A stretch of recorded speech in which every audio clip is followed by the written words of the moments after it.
Naiknya harga cabai rawit ini akibat pasokan cabai di Ambon alami penurunan.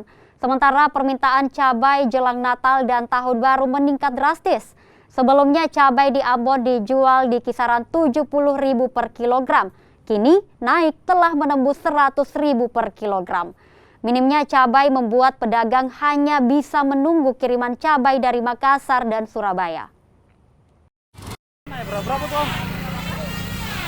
Satu ambil di agen lain. Iya, berapa ambil dia di agen? 80. Kalau Om dong jual 1 kilo berapa? 1 kilo? Iya. 100. Cili pendek? Iya, 100. Cili panjang? 15 kilo. Ini panjang 50. Iya, kalau yang ada di Ambon kirim dari sana tuh. Kadang-kadang naik pesawat. Ini mahal ini naik pesawat barang. Di Ambon yang ada cili kosong.